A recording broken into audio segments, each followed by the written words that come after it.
જે આપનો પરિચય, તમે કઈ સ્કૂલમાંથી આવ્યા છો, શા માટે અહીંયા આવ્યા છો, શું કહેશો? હું ઈટીએસ સ્કૂલમાંથી છું. એટલે મારા સ્ટુડન્ટો, મારા બાળકો ઈટીએસ સ્કૂલમાં ભણે છે. મેં જે અરજી આપી હતી કે જે ફી વધારો છે એની અંદર અમારા જે ગ્રુપ છે એમાં હેડ છે શિલ્પાબેન, એમને ત્યાં સેટરડેના દિવસે શનિવારે બોલાવવામાં આવ્યા હતા અને જેન્ટ્સમાં પણ એક જણને એટલે કે 2-3 પેરેન્ટ્સને બોલાવવામાં આવ્યા હતા. એ લોકોએ ચોખ્ખી રજૂઆત એવી કરી દીધી કે અમે આમાં કોઈ ઘટાડો નહીં કરીએ. તો શું પેરેન્ટ્સની કમ્પ્લેન ના સાંભળવા માટે બોલાવ્યા હતા અમને, કે પેરેન્ટ્સની કમ્પ્લેનનો ઉકેલ લાવવા માટે બોલાવ્યા હતા? અમારો ઉકેલ નહીં આવે એ સ્થિતિ તો બનવી જ ના જોઈએ ને, કારણ કે અમારા છોકરાઓ તમારી સ્કૂલમાં ભણે છે. અમે એટલે ઉકેલ લાવવા માંગીએ છીએ કે અમારા છોકરાઓને સારું ભણતર મળે, ના કે ઉઠાવવા માટે. એલસીની દર વખત વાત કરી લે છે, એ યોગ્ય છે ખરી એમના માટે?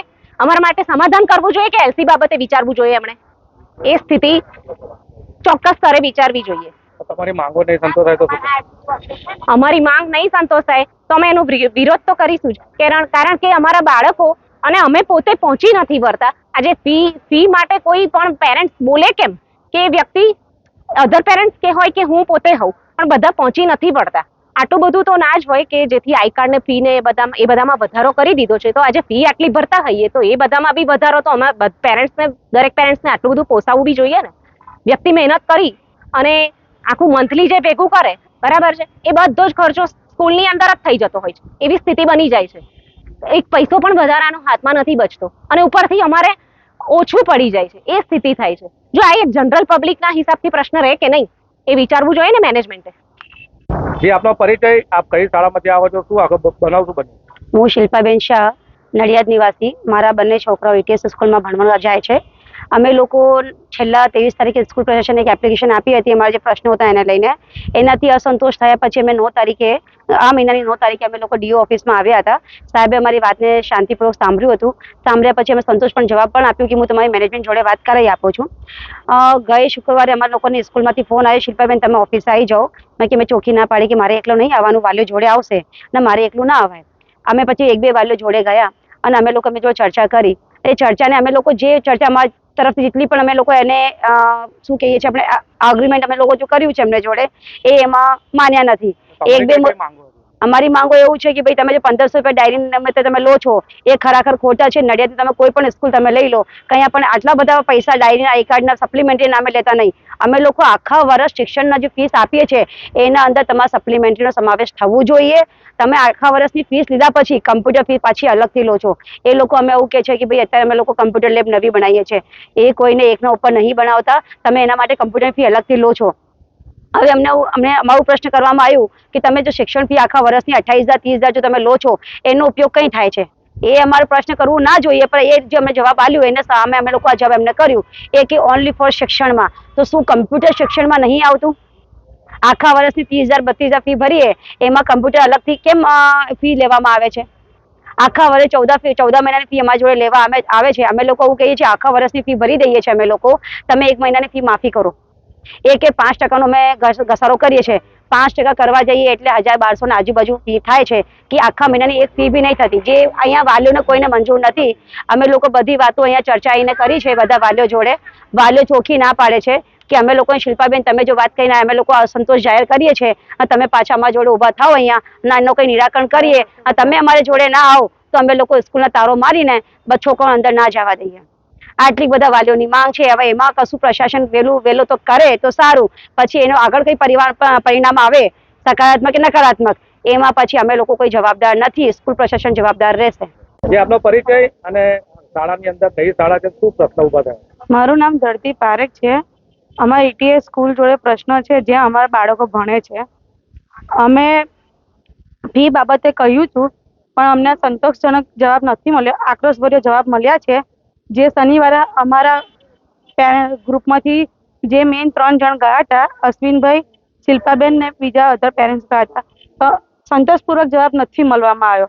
જે અમે રજૂઆત કરી, આજે પેરેન્ટ્સ કોની જોડે જાય? મેનેજમેન્ટ જોડે ના જાય તો અધર સ્કૂલના મેનેજમેન્ટ જોડે જાય કે જે સ્કૂલમાં ભણતા હોય એ મેનેજમેન્ટ જોડે જાય, પણ મેનેજમેન્ટ મળવા જ નથી માગતા અને સંતોષકારક જવાબ આપતા નથી.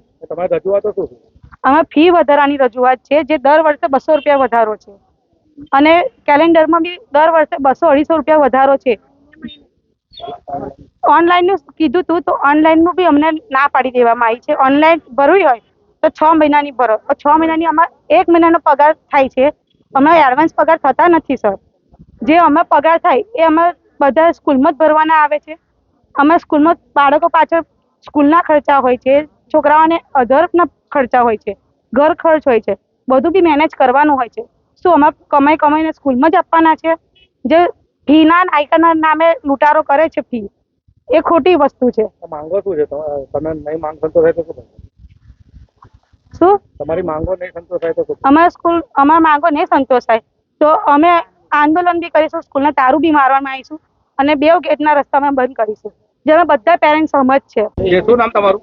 મારું નામ શહેનાજ એમ પઠાણ છે. શહેનાજ મઝરખાન પઠાણ, નડિયાદમાં રહું છું. અને મારા છોકરા જુનિયર કેજી થી લઈને અત્યારે 7th સ્ટેન્ડર્ડ સુધી બંને છોકરા ATS માં ભણ્યા છે.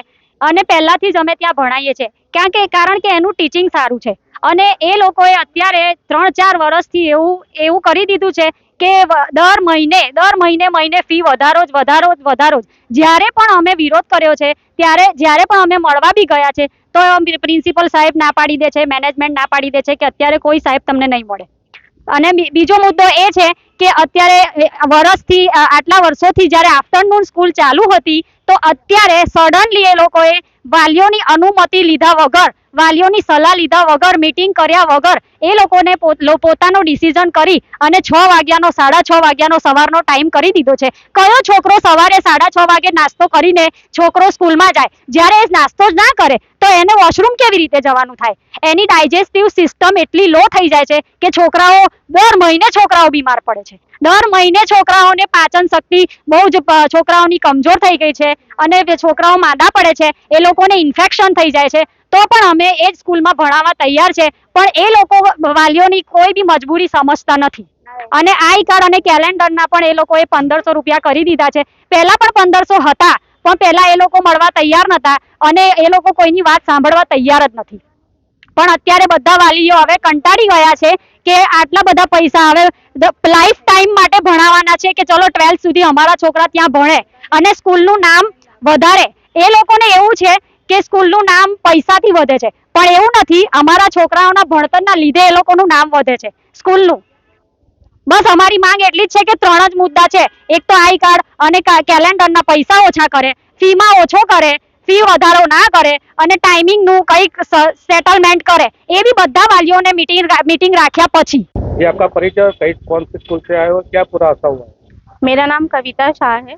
ETS स्कूल के पेरेंट्स के तौर पे मैं यहाँ पे आई. मेरा बस एक ही मुद्दा है कि आप लोग बच्चों को फीस के लिए प्लीज प्रेशराइज मत करें. अगर आपको फीस से कुछ भी कोई मतलब है तो आप डायरेक्ट पेरेंट्स से कॉल करें, पेरेंट्स से बात करें. अगर कुछ बच्चों को कुछ हो जा रहा है तो उसका दायित्व है क्या आप स्कूल वाले लोगे? ये तो नहीं लो पाओगे ना आप लोग. बच्चे हम लोग के जाएंगे, आपके नहीं जाएंगे. अगर कोई पेरेंट्स फुल फीस पे कर रहा है तो ये हम लोगों का इशू मैटर नहीं है. ये हम लोग क्यों भुगते, अनदर पेरेंट्स क्यों भुगते इस बात को? और आप बच्चे को ऐसे रिप्रेजेंट कर रहे हो कि जैसे बच्चा ने कितनी बड़ी ट्रॉफी हासिल कर ली हो. क्या वो बच्चा पूरा पढ़ पा रहा है? जो बच्चा अच्छा से पढ़ पा रहा है उसे तो आप रिप्रेजेंट नहीं कर रहे हो. ये बहुत गलत मांग है और हम लोग हर एक मंथ फीस पे करेंगे. ये नहीं कि उस बच्चे ने पूरा ईयर का फीस कर लिया या क्वार्टरली हाफ ईयरली, फीस पे नहीं हो पाएगा. हमारे एक ही बच्चा इस स्कूल में अवेलेबल नहीं है, 4 बच्चे हैं. चारों को बच्चों को हम लोग को फीस पे करना है. अगर हम लोगों की मंथली अगर 20,000 है और हम लोग 4 बच्चों को कैसे फीस पे कर पाएंगे? इम्पॉसिबल ये चीज है. इसलिए आप लोग इस पे थोड़ा सा ध्यान दें और बहुत जरूरी है ये चीज.